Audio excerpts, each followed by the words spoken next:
Welcome all student. Nifty का analysis देख लेते हैं कल के लिए कि क्या डायरेक्शन रहेगी, क्योंकि कंटिन्यू हम देख रहे हैं 2-3 दिनों से मार्केट लगातार यहाँ पे ऊपर के साइड जा रहा है। ठीक है, आज के दिन भी अच्छा खासा बुलिश था और कल के दिन हमने क्लियर एनालिसिस भी किया था। उसको भी आपने अगर फॉलो किया होगा तो आज प्रॉफिट ही बना होगा, क्योंकि पर्सनली मैंने भी आज के दिन बुलिश ट्रेड लिया और एक अच्छा खासा प्रॉफिट बनाया। ठीक है, शेयर कर दिया था स्टूडेंट ग्रुप में ट्रेड, मैं आपको दिखा दूंगा।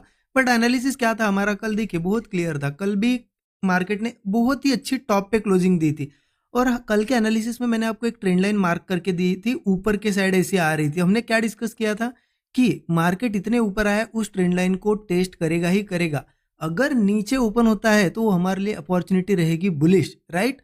और वैसा ही आज नीचे ओपन हुआ। हमने क्या डिस्कस किया था कि नीचे ओपन होने के बाद जैसे ही कोई सपोर्ट्स क्रिएट हो गए, ब्रेकआउट वगैरह बनेगा, हम ट्रेड प्लान करेंगे। ठीक है, मैंने पर्सनली यहाँ पे मॉर्निंग में एक ट्रेड प्लान किया ब्रेकआउट पे, मतलब यहाँ पे एक सपोर्ट कंफर्म हुआ, फिर से मार्केट ने एक सपोर्ट बनाया, जैसे यहाँ से ब्रेकआउट मिला यहाँ मैंने ट्रेड ट्राई किया। लगभग 70 पॉइंट के अराउंड तो मार्केट ऊपर भी चला गया था, बट यहाँ पे एक्सपेक्टेशन मेरा ऊपर का था कि ट्रेंड लाइन के आसपास आएगा।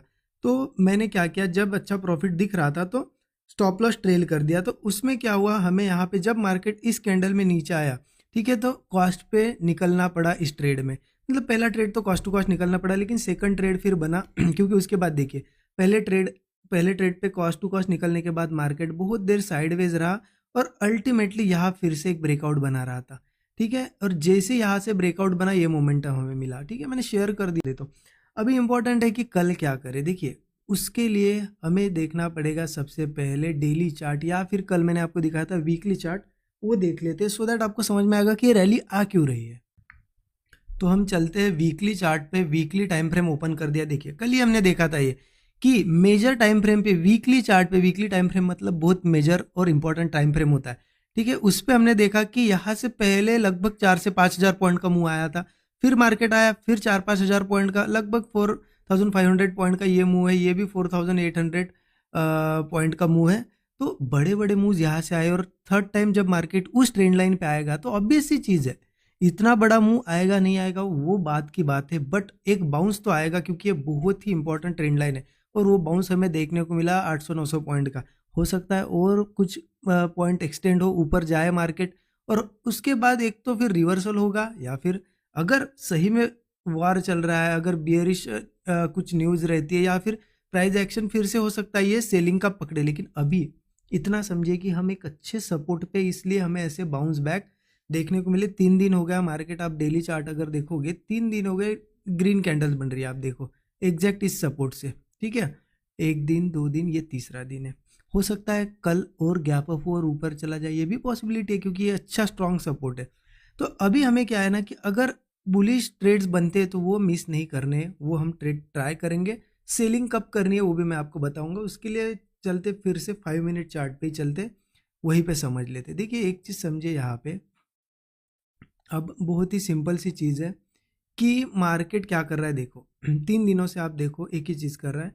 15 मिनट चार्ट पे देख लेते। ठीक है, 15 मिनट चार्ट पे समझ में आएगा आपको। जैसे यहाँ सपोर्ट लिया, ऊपर गया। ठीक है, रिट्रेसमेंट आप देखो, बहुत ही छोटी रिट्रेसमेंट की, क्योंकि स्ट्रेंथ बहुत है। अगर स्ट्रेंथ इतनी नहीं होती तो अच्छी खासी रिट्रेस करता जाता मार्केट। अभी ट्रेंड अच्छा है, स्ट्रेंथ अच्छी है, तो छोटी छोटी रिट्रेसमेंट यहाँ पे भी देखिए, आज गैप डाउन करके रिट्रेस किया, फिर ऊपर गया। लेकिन देखिए, एक बार रिट्रेसमेंट, 2 बार रिट्रेसमेंट हो गई है, अब मुझे लगता है यहाँ कहीं ओपन होकर फिर से रिट्रेस करेगा तो ये रिट्रेसमेंट थोड़ी सी बड़ी भी हो सकती है, क्योंकि मार्केट कभी भी ऐसी छोटी छोटी रिट्रेसमेंट करते हुए नहीं चलता है। मार्केट कैसे चलता है, 1-2 छोटी रिट्रेसमेंट करेगा, फिर हेल्दी रिट्रेसमेंट करेगा बड़ी, फिर हो सकता है ऊपर जाए। ठीक है, तो अगर मार्केट को सही में ऊपर जाना है तो मेरे हिसाब से हो सकता है सीधा कल एक अच्छा खासा गैप अप ही दे।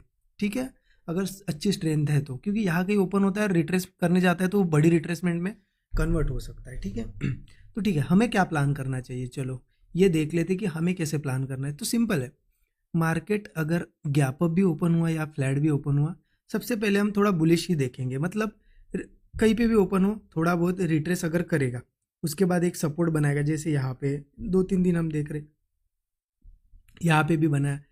वैसे अगर एक सपोर्ट बनाता है और उसके बाद होल्ड कर जाता है और ब्रेकआउट बनाता है, मैं बात कर रहा हूँ गैप अप हो या फ्लैट हो, अगर फ्लैट ओपन होने के बाद भी ऐसा अगर स्ट्रक्चर बनता है तो सिंपली आज जैसा हम बुलिश गए वैसा हम यहाँ पे बुलिश जाएंगे। ठीक है, हो सकता है, देखिए मैं आपको क्या बोल रहा हूँ कि अच्छा खासा स्ट्रेच हो चुका है, मार्केट हो सकता है यहाँ के ओपन होता है तो रिट्रेस भी करे, एक ब्रेकआउट देके ब्रेकआउट फेल भी हो, लेकिन हम मिस नहीं कर सकते क्योंकि ट्रेंड बुलिश है, हम बुलिश ट्रेड लेंगे। अगर इन केस हम एंट्री लेने के बाद हमें मार्केट निकाले और वो ब्रेकआउट अगर फेल हो जाए तो फिर हम क्या करेंगे, ब्रेकआउट फेल के बाद अगर सही में नीचे ही सस्टेन करता है, देखो अगर मान लो यहाँ का एक सपोर्ट बना, हमने ट्रेड ले लिया, चला तो बहुत ही अच्छा है, हमारा तो प्रॉफिट ही होगा क्योंकि ट्रेंड अभी कंटिन्यू है।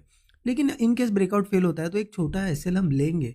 उसके बाद अगर मार्केट सही में नीचे की साइड ही ट्रेड कर रहा है तो समझ लेना कहीं ना कहीं लोगों को ट्रैप किया और वो रिट्रेस करने जा रहा है, या फिर हो सकता है वो सेलिंग में भी कन्वर्ट हो। तब जाके हम ऐसा ब्रेकआउट फेलियर के बाद सेल वीकनेस दिखती है तो जाके पुट साइड का ट्रेड ले सकते हैं। ठीक है, ये मेरा प्लान है पर्सनली। तो मैंने क्लियर बताया आपको कि गैप अप या फ्लैट के बाद अगर सस्टेन करता है तो बुलिश जाएंगे, अगर ब्रेकआउट वगैरह फेल होता है और सस्टेन करता है तो ही बियरिश जा सकते हैं। ठीक है, अब सेल कब करना है, चलो ये ब्रेकआउट फेलियर की बात अलग हो गई, सेल कब करना है। देखिए दो ही कंडीशन में हम सेलिंग कर सकते हैं, एक तो मार्केट बहुत ही बड़ा कुछ गैप डाउन हो, बहुत बड़ा गैप डाउन होगा तो समझ लेना कहीं ना कहीं एक ट्रैप वाली रैली थी।